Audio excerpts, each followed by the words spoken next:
My name is Clara. I'm 62 years old, and last month I buried my husband. But as I stood there beside his coffin, still trying to hold myself together, a young woman walked into the church dressed in black, holding a baby in her arms. Everyone turned to look, and when our eyes met, I just knew. I didn't need anyone to tell me who she was, because I'd seen that look before, the same shy smile, the same nervous hands. She was the woman my husband swore he'd never spoken to again. Before all this, before the baby, before the whispers, Henry and I had been married for 38 years. We weren't perfect, but I thought we were steady. He was the kind of man everyone liked, calm, dependable, with that soft-spoken way that made people feel safe around him.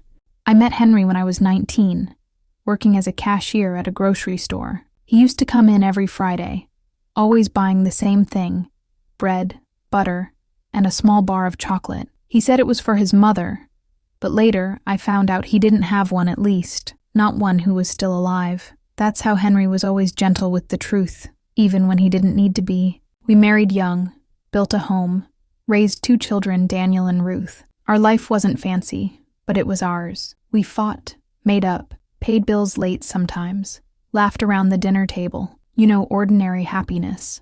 Until about 6 years ago, when I noticed Henry had started to fade. Not physically, he was still healthy, but there was a distance. He'd sit outside longer at night, staring at nothing. And when I asked what was wrong, he'd just smile and say, "Just thinking, Clara. You worry too much." That's what he always said. "You worry too much." It started small late-night phone calls he'd take in the hallway, whispering. Work trips that suddenly became more frequent. And then, the perfume. Not mine. Something floral. Soft, too young. I didn't say anything at first. You see, when you've lived with someone for decades, you learn to pick your battles. But I couldn't shake the feeling that something was slipping through my fingers, something I couldn't see, but could feel, like sand running out of my hands. Then one night, I found the message. He'd left his phone on the kitchen counter while taking a shower. I swear I didn't mean to snoop, but when the screen lit up, I saw it. "Good night, my love. Kiss the kids for me." I froze. Kids? When he came out, I didn't scream. I didn't cry. I just showed him the message and asked, "Who is she?" He stood there, towel on his shoulders, water dripping down his hair, and said quietly, "Clara, it's not what you think. Isn't that what they all say?" We argued that night until the sun came up. He told me it was a mistake, a friendship that went too far. Her name was Lydia. She worked with him at the factory. They had talked through hard times. He swore it was over. He even cried, and Henry never cried. I believed him, or maybe I wanted to believe him, because after 32 years together, I couldn't imagine being alone. The next few years were quiet. We didn't talk about Lydia again. Henry retired early, started helping with the grandkids, fixed things around the house. I thought maybe we'd survived it, but sometimes, when the phone rang and he stepped outside to answer it, I felt that same old ache in my chest. Then, 3 months ago, he got sick. It was sudden chest pains, shortness of breath. The doctor said it was his heart. He didn't make it through the surgery. And just like that, 38 years gone. The day of the funeral, I remember how heavy the air felt. The church was packed. Friends, neighbors, even old coworkers I hadn't seen in years. Our son Daniel stood beside me, holding my hand. Our daughter Ruth was quietly crying behind her veil. The priest had just finished reading when I heard the sound of heels on the church floor. Everyone turned, and there she was, Lydia. I hadn't seen her in years, but I knew her face instantly. She looked younger than I remembered, and tired. In her arms, she held a baby, maybe 6 months old, wrapped in a white blanket. I swear, for a moment, the world just stopped. I heard my own heartbeat louder than the priest's voice. Daniel whispered, "Mom, who is that?" But I couldn't answer, because Lydia looked straight at me, not ashamed, not proud, just sad. And when she reached the front row, she didn't sit with the guests. She stood right beside Henry's coffin, bowed her head, and whispered something I couldn't hear. The baby in her arms started to fuss, and she rocked him gently. That's when I saw it, the shape of the baby's mouth. That same little crooked pout Henry used to make when he was nervous. I felt my knees weaken. I gripped the pew to steady myself. In that moment, I didn't know what hurt more, losing my husband, or realizing I never truly knew him. In that church, surrounded by whispers and tears, I understood something I wish I'd learned years earlier, that silence in a marriage can hide more than lies. It can hide entire lives. But what Lydia said next, right there, in front of everyone, would change everything I thought I knew about Henry and about myself. The baby's cry echoed in the church, soft but sharp, like it sliced through the silence. Lydia bounced him gently. whispering something under her breath, and all I could do was stare. She looked nervous. Yes, but there was something else in her face. Guilt, regret, a kind of quiet sadness that told me she hadn't come to make a scene. Still, people were already whispering. Aunt Martha leaned over to me and whispered, "Clara, is that?" I didn't answer. My throat was too tight to speak. The priest tried to continue, but even he stumbled over his words. Finally, he closed his Bible and said softly, "If anyone wishes to share a few words in remembrance of Henry, now is the time." Before I could even breathe, Lydia stepped forward. Her voice was gentle, almost shaking. I just want to say something," she said, glancing nervously toward me. "I know I don't belong here, but Henry, he told me once that funerals aren't for the dead, they're for the living, so I hope you'll let me speak." No one moved. No one stopped her. So she walked up to the podium, the same podium where, just minutes ago, our pastor had spoken about Henry being a devoted husband, loyal father, and man of faith. And then Lydia started to cry. "I met Henry 8 years ago," she said through tears. "He was my supervisor at the factory. I was going through a bad divorce, and he listened. He helped me." She paused, taking a shaky breath. "I didn't mean for things to happen the way they did, but we fell in love, and he promised he'd make things right. He just didn't know how to tell his family." My stomach twisted. I could hear people gasping. Someone even stood up to leave. Daniel whispered sharply, "Mom, we don't have to listen to this." But I held his arm, because deep down I already knew it was true. I needed to hear every word. Lydia looked at me, then right at me. Her voice softened. "Mrs. Jenkins, Clara, I never wanted to take him away from you. He told me how much he loved you. He said you were the best thing that ever happened to him, but he was scared. He didn't want to hurt anyone." Her eyes welled up again. "He said he was planning to tell you after his surgery. He wanted to make things right before She couldn't finish. Her lips quivered, and for a long second, all you could hear was the baby breathing against her shoulder. Then she said the words that broke what was left of me. "This is his son, Henry's son. His name is Noah." The room spun. I felt my knees weaken again, but this time, Daniel caught me. "His son," he whispered, looking between me and Lydia. His face was red with disbelief and anger. Ruth started to cry behind us, but Lydia wasn't finished. She reached into her purse and pulled out a small envelope. "He left this for you," she said quietly, walking toward me. "He made me promise to give it to you if anything happened." My hands shook as I took the envelope.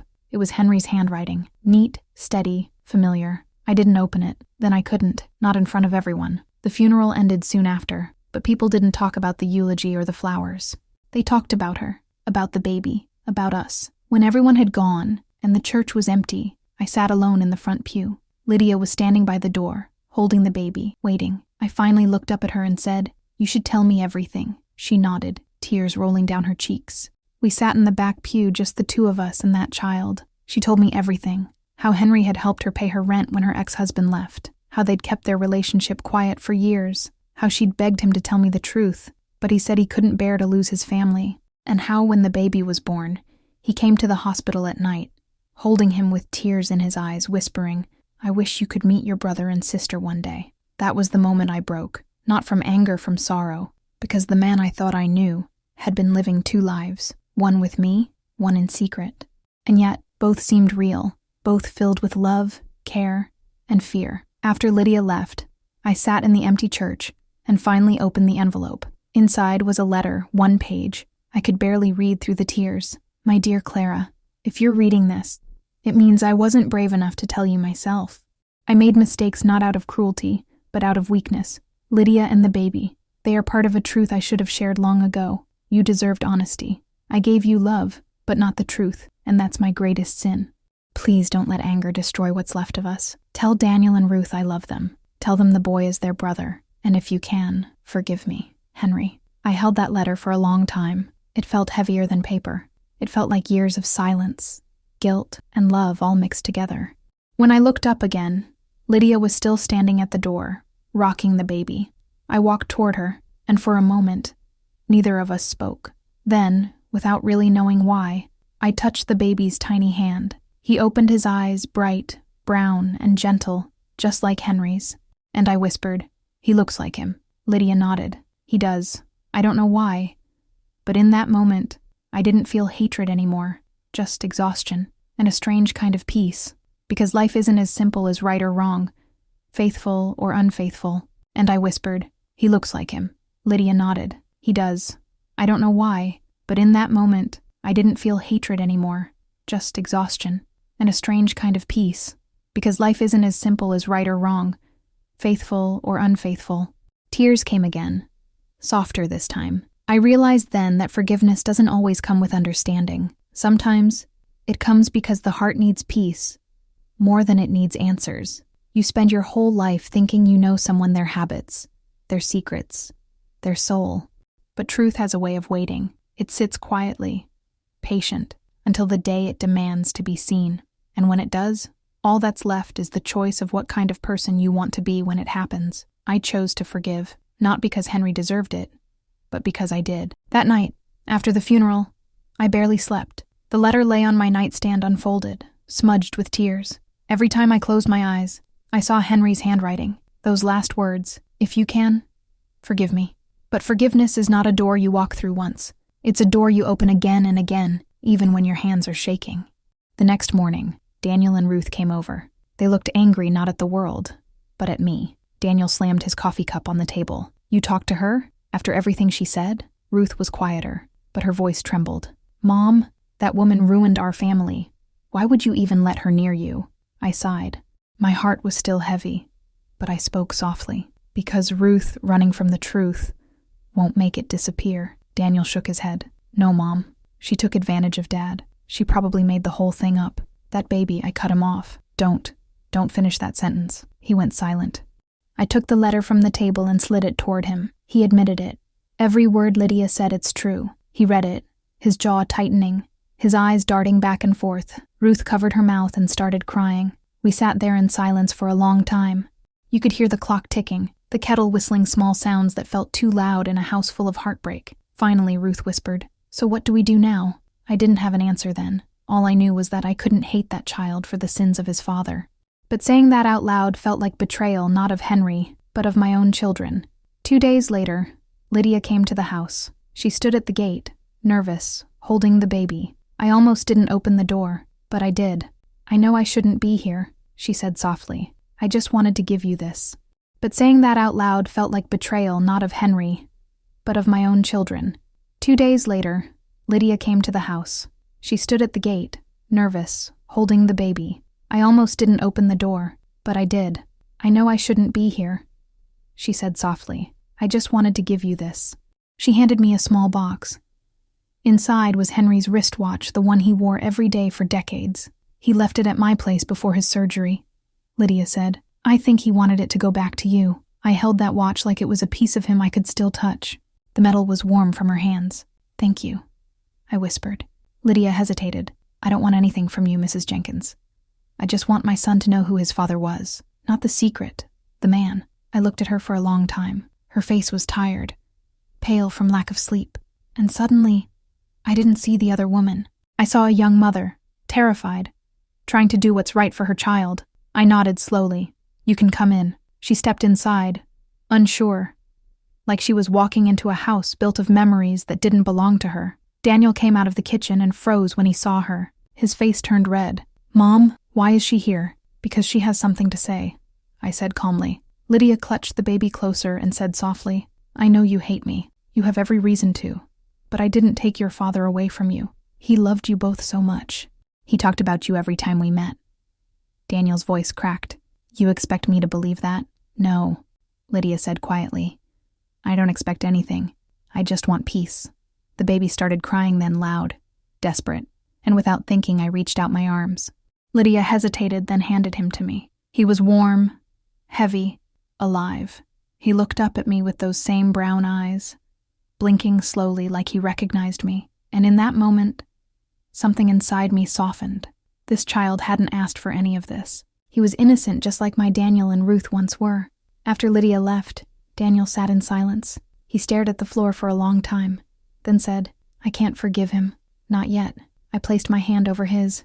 "You don't have to. But one day you'll understand that forgiveness isn't for him. It's for you." He didn't answer, but I could see the anger in his eyes had softened. Just a little. Later that night, I put Henry's watch on the kitchen table beside his letter. The house was quiet again, the kind of quiet that used to comfort me, but now felt heavy with memories. I realized something then. Forgiveness doesn't erase betrayal. It just stops it from poisoning the rest of your life. I decided that day I wouldn't hide from the truth anymore. Not from my children, not from the past, not from myself. So I took a deep breath and made a choice. The next morning, I called Lydia. "Bring the baby over this Sunday," I said, "for lunch." She didn't speak for a few seconds. Then I heard her voice crack. "Are you sure?" "Yes," I said. "He should know his father's family, and we should know him." When Sunday came, Lydia arrived with the baby. Ruth helped set the table. Daniel didn't say much, but he stayed. And for the first time since Henry's funeral, the house didn't feel like a tomb. It felt like life again, messy and complicated, but real. As we ate, I watched the baby laugh at Ruth's keys jingling, and Daniel finally smiled, just a little, and I thought to myself, maybe this is what love really is. Not the fairy tales, not the vows that never break, but the courage to face the broken pieces and still choose kindness. We can't rewrite the story of those who leave us, but we can decide how their story ends in our hearts. Some truths come too late, some wounds never fully heal, but peace, real peace, comes when we stop asking why it happened and start learning how to live after it did, because sometimes the bravest thing you can do is forgive the person who hurt you and still choose to love what they left behind. The following months were complicated. Not loud, not dramatic just complicated in that quiet, everyday way that family wounds often are. Lydia started visiting on Sundays. Always polite, always early, always nervous. The baby, little Noah, began crawling around our living room like he owned the place.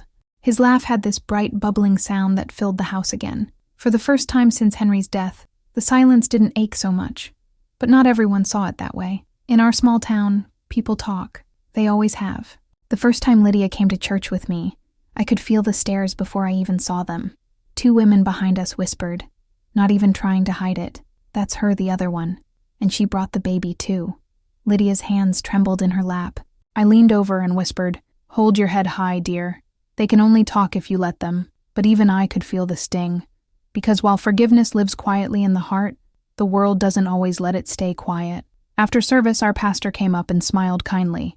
"Clara, it's good to see you both here," he said. "You're setting an example many won't understand." And he was right. They didn't. But I wasn't doing it for them. I was doing it for peace, for that baby, for myself. It took time, months, before Daniel could even look at Lydia without anger. He avoided Sunday lunches for a while, said he was busy, but one afternoon, I saw him standing in the backyard while Lydia was there with the baby. He didn't speak at first, just stood, watching Noah toddle across the grass. Then he said quietly, "He's got Dad's smile." Lydia nodded, her voice gentle. "He does." Something softened in Daniel's face, then like years of tension melting away. He knelt down, picked up a toy the baby had dropped, and said, "Here you go, little man." It wasn't much, but it was the first time he'd spoken to Noah, and that was enough. Ruth came around sooner. She'd babysit sometimes, help Lydia run errands. Once I overheard her telling a friend, "It's strange, but he feels like family." I smiled when I heard that, because that's what forgiveness does. It changes impossible into maybe one day.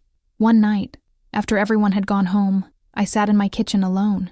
The clock ticked softly. The photo of Henry and me from our wedding day hung above the mantel, smiling, young, full of hope. I looked at it and said quietly, "You left a mess, Henry, but somehow it's starting to heal." I don't know if he could hear me, but I like to think he could. Over the next year, Lydia got a better job, moved into a small apartment closer to town. We still saw each other every week. Sometimes she'd drop Noah off while she worked late shifts, and the house would come alive again. Tiny shoes by the door, toys scattered on the floor, baby giggles bouncing off the walls. One afternoon, as I watched Noah coloring at the table, I felt something I hadn't felt in years. Purpose.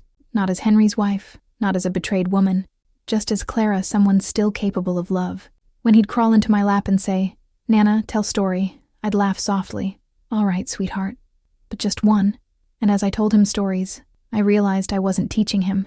He was teaching me to let go, to live again, to believe that something good can grow out of something broken. It's been 3 years now since Henry's funeral. Noah is 4. He runs through my garden every weekend, chasing butterflies and calling me Nana Clara. Lydia and I have grown close not as friends exactly, but as women who understand each other. Sometimes we sit on the porch together while Noah naps, sipping tea in quiet peace. "Last week," she said softly, "I still feel guilty sometimes. I looked at her, then smiled. We all do. Guilt just means we cared. It's what we do after that matters. She nodded, her eyes filling with tears. You didn't have to forgive me, Clara, but you did. I don't think I could have done the same. I reached across the table, placed my hand over hers, and said, forgiveness doesn't mean it didn't hurt. It means I chose not to let the hurt win. She cried then quiet tears, and I did too, because for the first time it didn't feel like her and me. It felt like us. Two women tied together by one man's mistakes and one child's laughter. Now, when I visit Henry's grave, I bring flowers and sometimes Noah comes along. He always asks the same thing, Nana, who's Henry? And I smile and say, someone who loved us both, sweetheart. Someone who taught me that love is messy but still worth it. He usually runs off after that, chasing a bird or picking a flower, and I just watch him small, bright, and full of promise. And I think maybe this is what forgiveness looks like when it's done right. Not loud, not dramatic, just quiet mornings, shared laughter, and hearts that don't ache as much as they used to. I used to believe betrayal ended everything: love, trust, family. But now I know it can also begin something else: truth, healing, compassion. So if you ever find yourself broken by someone's choices, remember this. You don't heal by hating the person who hurt you. You heal by loving yourself enough to stop carrying the pain. And sometimes, life gives you a second chance, not through the person who broke you, but through the people you choose to forgive afterward. Because in the end, love doesn't always look like a perfect marriage. Sometimes it looks like two women and one child building something honest from the ruins of a lie.